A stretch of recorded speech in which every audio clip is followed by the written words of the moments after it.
Muy buenos días, desde el Palacio de la Moneda, informando sobre las cifras del coronavirus, dando gracias, como siempre, a los canales de televisión que voluntariamente se suman a esta transmisión, así como también nuestras radios de Chile, aquellas que pertenecen a Archi y aquellas que están fuera de Archi, y también a nuestros periodistas y al equipo comunicacional de La Moneda. Muchas gracias por su colaboración. Hoy día tenemos un invitado especial, el doctor Cristian Rocco, que está aquí a nuestra derecha, al lado de la subsecretaria Paula Daza. Cristian Rocco es médico especialista en anestesiología y además presidente de la Sociedad Chilena de Anestesiología.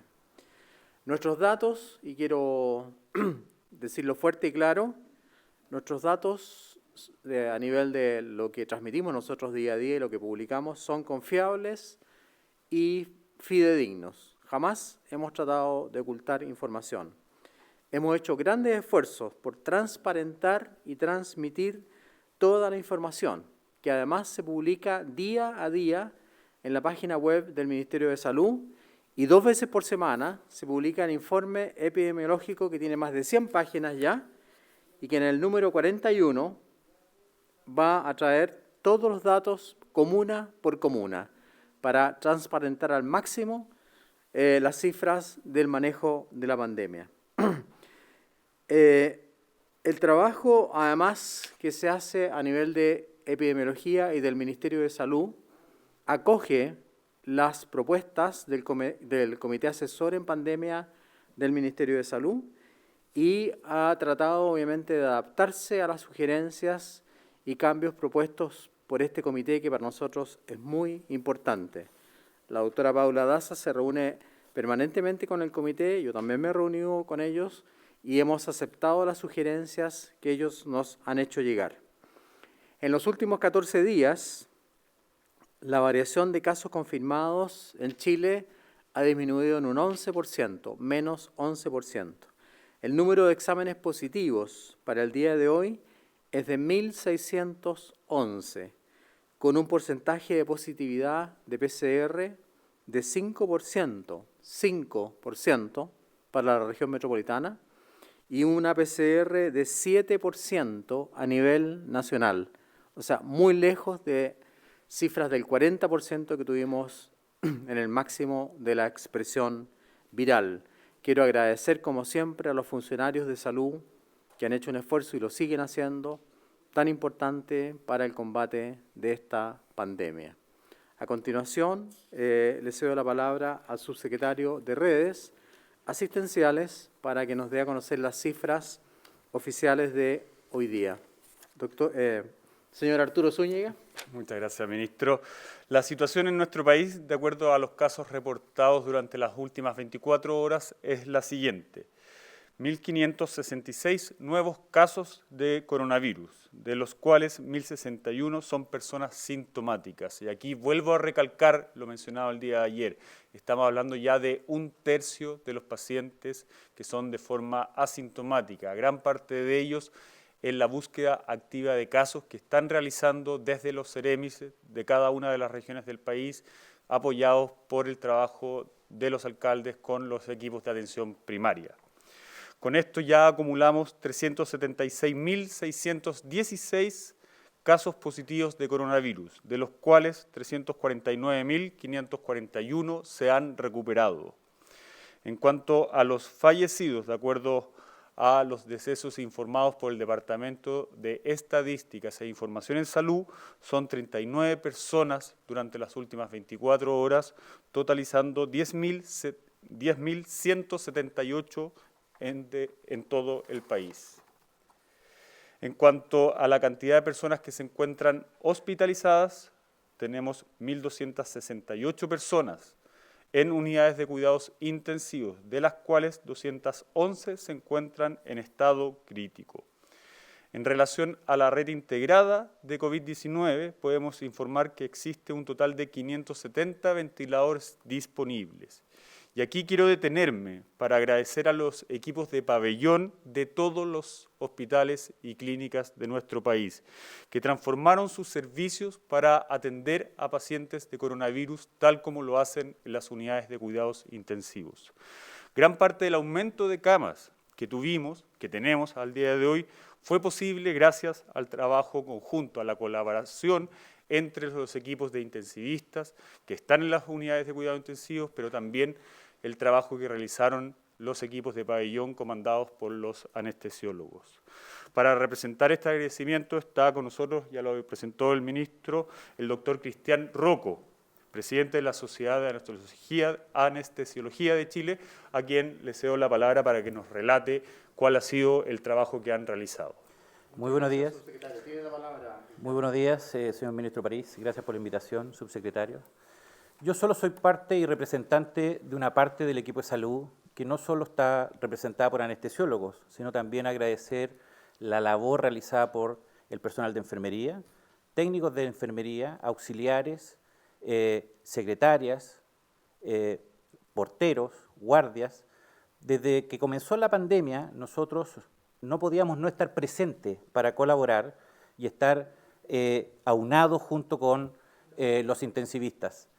Nosotros nos vimos en la obligación y en el deber de cooperar junto con los colegas intensivistas en el aumento de estas camas. Poco más de 360 intensivistas que se multiplicaron por 1000 para poder capacitar a todo el país. Nosotros, los anestesiólogos, siendo un poco más de 1800, nos pusimos a disposición de ellos para crear estas nuevas unidades. Unidades que fueron creadas en pabellón, en recuperación o en otras salas como pediatría o los servicios de urgencia para apoyar en esta pandemia. Es así que logramos aumentar de casi 900 camas a casi 3000 unidades de camas de intensivos con ventilador. Y en algún momento del pic de esta pandemia logramos casi tener 200 pacientes ventilados con máquinas de anestesia. Hoy en día ya no tenemos pacientes ventilados COVID con máquinas de anestesia, pero eso no nos puede hacer bajar los brazos. Yo hago un llamado a la comunidad de que la nueva realidad o la realidad que nos vamos a ver enfrentados en unas semanas más depende de cómo nos portemos y de cómo se comporte la comunidad. Yo hago un llamado a no disminuir los estándares, a no cejar en los esfuerzos por vencer esta pandemia. No está todo dicho, tenemos que seguir, y yo agradezco a todo el personal de salud, y yo en representación de los anestesiólogos del país también agradezco la posibilidad de cooperar en esta pandemia. Muchas gracias. Muchas gracias, doctor Rocco. Yo también me sumo a sus agradecimientos a todo el equipo de salud, como usted ha nombrado, desde las auxiliares, los que hacen el aseo, hasta la gente que ha manejado estas máquinas que han permitido la sobrevida de tantísimos pacientes en Chile.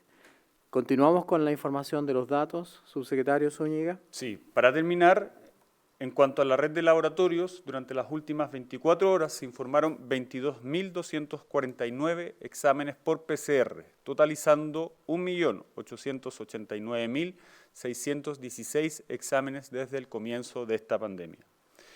Finalmente, en cuanto a las residencias sanitarias, disponemos de 157 recintos de hospedaje con 10.839 cupos.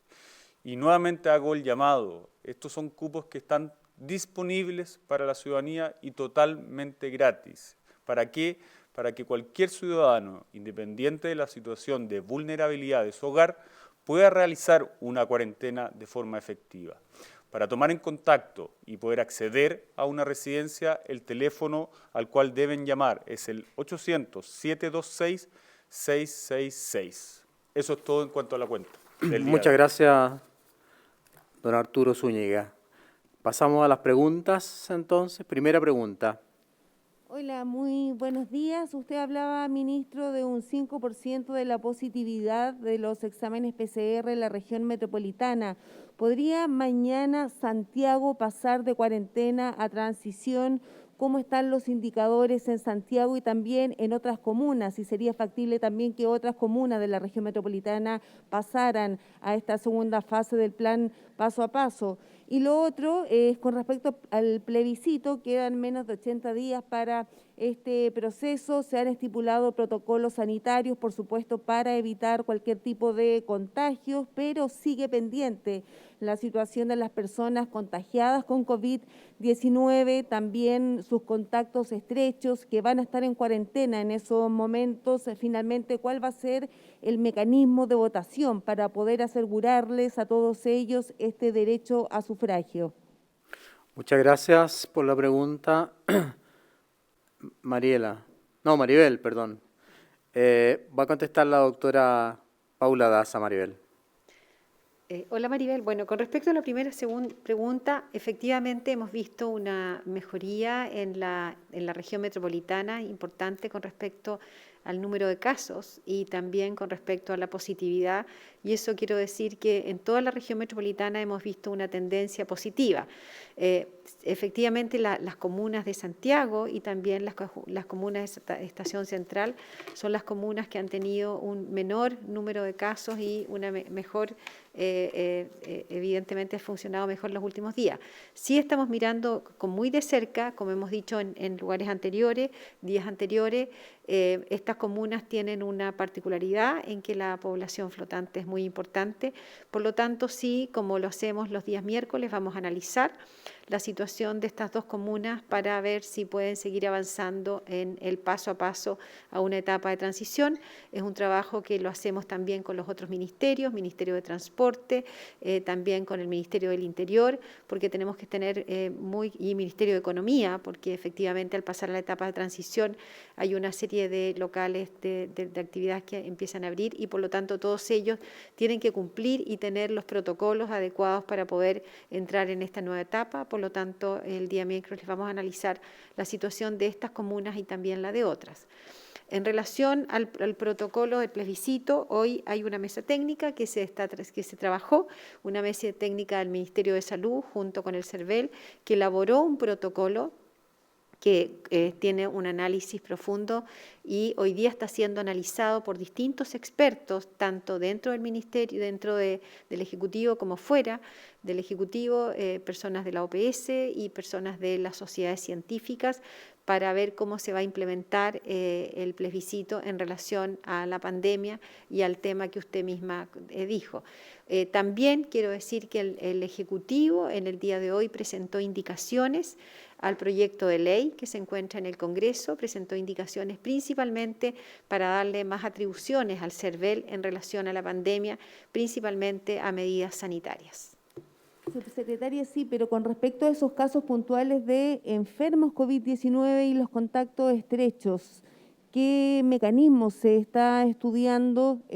Ayer se reunió, por ejemplo, el director del CERVEL con el Colegio Médico, alguna de las propuestas que lo puedan hacer, por ejemplo, por correo o también al final de la jornada junto a un personal de salud. ¿Cuáles son las propuestas de ustedes, autoridades sanitarias, con respecto a esos casos puntuales de enfermos COVID-19 para poder sufragar ese día? Bueno, nosotros estamos como Ministerio de Salud en esta mesa técnica que formamos junto al CERVEL, estamos analizando las propuestas que nos han hecho llegar los distintos expertos y una de ellas son las que usted menciona, pero todavía no hemos tomado una decisión como mesa técnica para poder dar a conocer en este momento. Muchas gracias, doctora Daza. Pasamos a la segunda pregunta. Sí, buenos días, ministros, subsecretarios. Hace algunas semanas la Comisión Chilena de Derechos Humanos interpuso una querella en contra del presidente Piñera, el exministro Mañalich y el subsecretario Zúñiga por su responsabilidad en el manejo de la pandemia. Este lunes la Comisión amplió dicha querella apuntándolo a usted, ministro París, por la, cito textual, negligente estrategia sanitaria implementada de nefastos resultados en las cifras de contagios y fallecidos. A juicio de la Comisión Chilena de Derechos Humanos, la inobservancia y falta grave a su deber de garante del derecho a la vida y a la salud de los chilenos y chilenas se expresó desde el mes de junio a la fecha en una estrategia sanitaria de continuidad, a través de la cual usted, ministro, intentó imponer el discurso de la leve mejoría o incipiente mejoría, que no fueron sino la prolongación de la fallida estrategia de nueva normalidad o retorno seguro. Eso es lo que dice la Comisión Chilena de Derechos Humanos en esta querella. Quería preguntarle cómo responde usted ante estas acusaciones. Respondo que Primero, me llama la atención que me disparen, como dijo usted, porque esa fue la palabra que utilizó, ¿no? Disparar. En segundo lugar, estoy sujeto a respetar la institución, las instituciones. Como ha dicho el presidente Lagos siempre, las instituciones de Chile funcionan. Como autoridad sanitaria, acepto derechamente que se solicite cualquier investigación judicial, y esta investigación judicial, por estar en curso, no me permite referirme a ella. Yo soy sujeto de derecho también, y obviamente que estoy dispuesto a dar respuesta a todas esas consideraciones que ha hecho llegar la Comisión de Derechos Humanos, y jamás me voy a negar a responder ni atender las dudas de cualquier estamento u organización que en Chile ponga en duda los manejos de la pandemia. Muchas gracias, Tomás. Sí, ministro, aclarar, no dije disparar, dije que la querella apuntaba a usted, pero claramente en un sentido figurado, no literal. Quería preguntarle también, desde la comisión dicen que con esto buscan hacer responsable penalmente de cuasi delito de homicidio, de negación de auxilio, retardo o negativa de protección o servicios, en particular respecto de 11 trabajadores de la salud fallecidos a causa del COVID-19 durante este periodo. ¿Usted se siente responsable de esas muertes? Lamento profundamente las muertes de los funcionarios de la salud, y lo he repetido innumerables veces. Y no solamente las muertes de los funcionarios de la salud, las muertes de todo chileno que haya caído desgraciadamente producto de la pandemia. Lo he dicho varias veces y lo he dicho con mucha emoción y con mucho respeto, no solamente por las víctimas, sino que también por sus familiares. Así que me someto, obviamente, a ese requerimiento y a lo que dictamine la justicia. Yo no soy una autoridad que pase por encima de la justicia, y no soy una autoridad que esté ajena al escrutinio de la opinión pública o de la justicia, como otras autoridades. Por lo tanto, acepto esta petición de la comisión y me someteré a los tribunales de justicia. Muchas gracias. Muy buenos días. Ministro, hoy se conoce la primera vacuna inscrita en Rusia. ¿Está dentro de las opciones para analizar la adquisición de esta vacuna por el Ministerio de Salud? Y en otro tema también existe alta preocupación por algunos alcaldes de comunas en transición, donde se vio un aumento más allá de lo esperado en el flujo de la gente en las calles, en particular, por ejemplo, el alcalde de Melipilla. ¿Cómo se puede abordar esa preocupación por parte de las autoridades comunales? Bueno, con respecto al tema de la vacuna, yo me he hecho informar por la doctora Cecilia González, que está a cargo de este tema en el Ministerio de Salud. Esta vacuna que está siendo desarrollada en Rusia, según la información que hemos obtenido de la Organización Mundial de la Salud, requiere todavía más evidencia. La precalificación de cualquier vacuna incluye revisión, evaluación de los riesgos y los datos de seguridad y de eficacia que todavía no conocemos. Los ensayos clínicos de la vacuna comenzaron el 18 de junio y hasta el momento se incluyen, según la información que tenemos de la Organización Mundial de la Salud, repito, 38 voluntarios. Todos los participantes desarrollaron inmunidad, son 38 voluntarios. Y el primer grupo fue dado de alta el 15 de julio, el segundo grupo el 20 de julio. La OMS oficialmente ha dicho que todas las vacunas candidatas deberían pasar por etapas completas de prueba antes de su implementación, tal como pensamos hacerlo nosotros en el país. Si esta vacuna logra pasar todas las etapas completas para asegurar su calidad, su falta de efectos adversos, la creación de anticuerpos, obviamente que será considerada, en este caso, por el CABEI, que es el órgano que en el Ministerio de Salud determina este tipo de cosas para ser adquirida o usada en Chile. Por lo tanto, toda posibilidad tiene que ser revisada, actualizada y adoptada por el CABEI. Estamos atentos, obviamente, a la aparición de todos estos estudios a nivel mundial. Muchas gracias. El señor Arturo Zúñiga contestará la segunda parte de la pregunta con respecto a lo que han relatado los alcaldes. Bueno, decir que Coincidimos plenamente con lo dicho por los alcaldes de Melipilla y por el alcalde de Rancagua. Y también lo mencionó el doctor Rocco. Nosotros tenemos que tener claro como sociedad de que vamos a seguir viviendo en pandemia, estemos en paso 1, en paso 2, en paso 3, en paso 4 o en paso 5.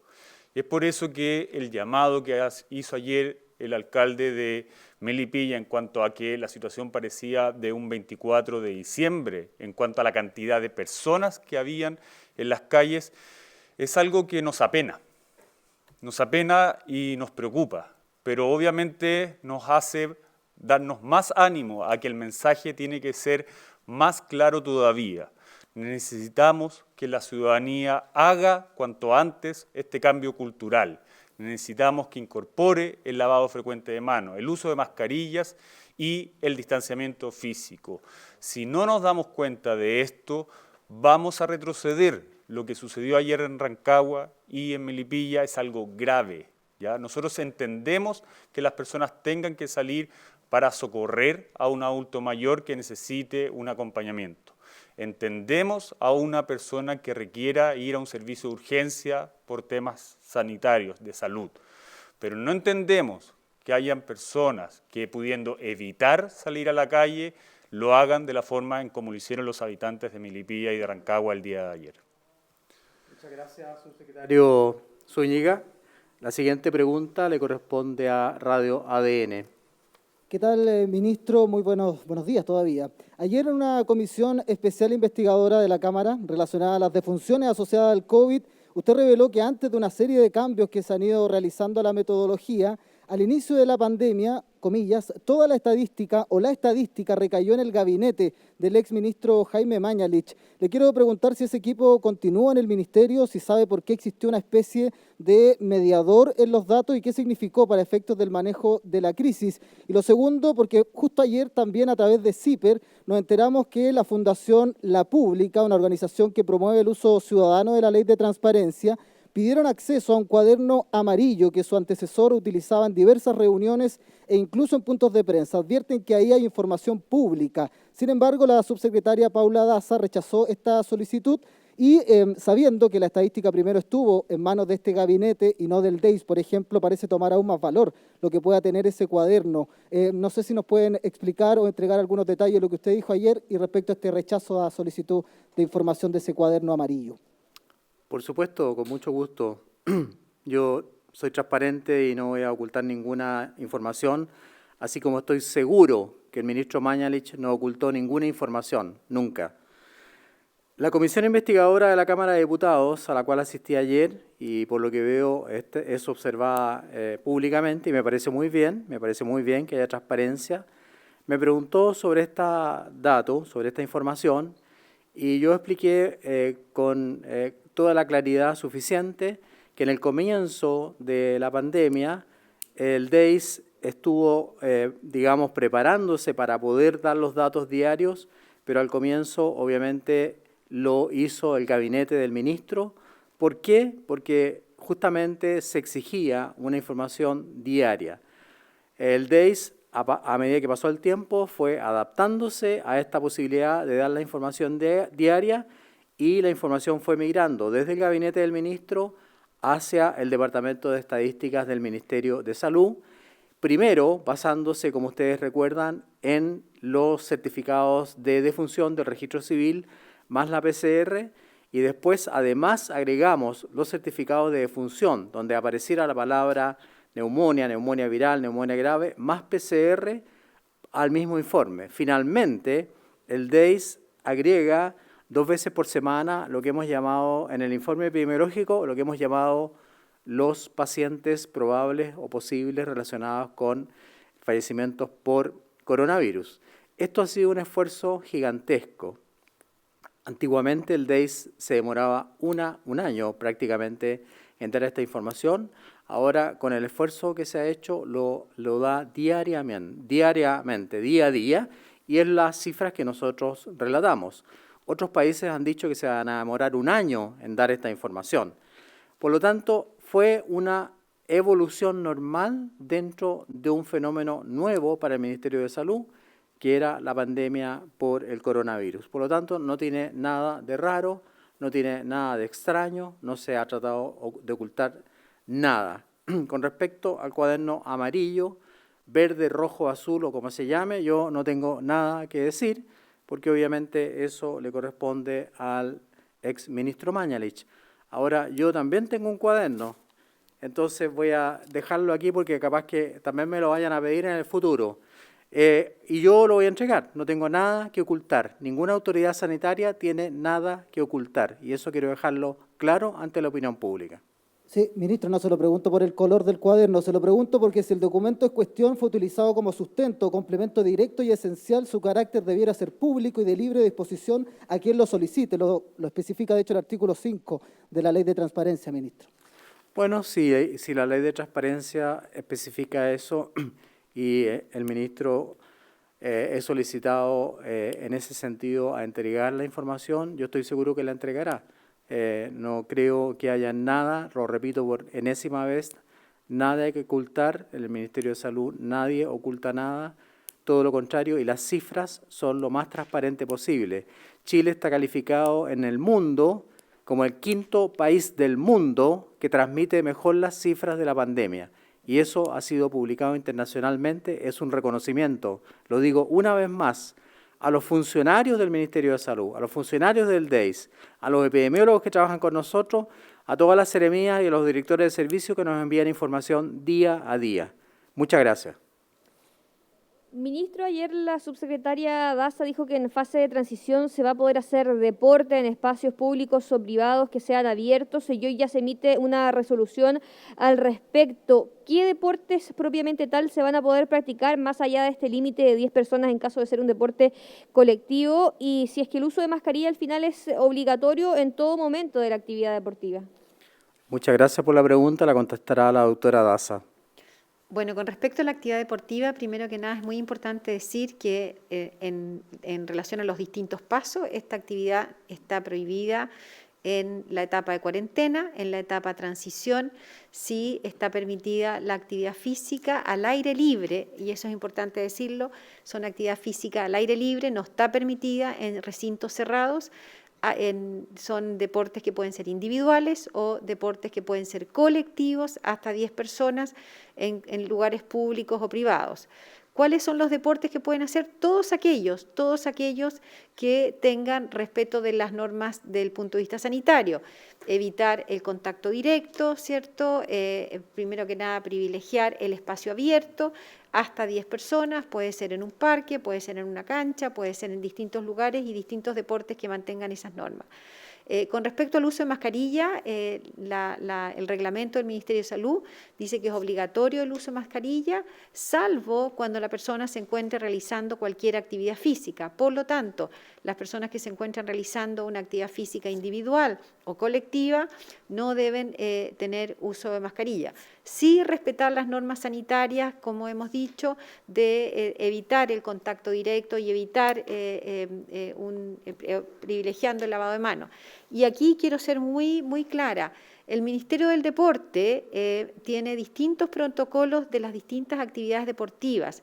Estos protocolos que han sido elaborados por el Ministerio del Deporte han sido validados por el Ministerio de Salud. Por lo tanto, todos los recintos que van a empezar a funcionar en aquellos lugares que estén en etapa de transición deben contar con los protocolos desde el punto de vista del establecimiento como también de la actividad deportiva y deben contar con todos los instrumentos, las instrucciones que dice el protocolo.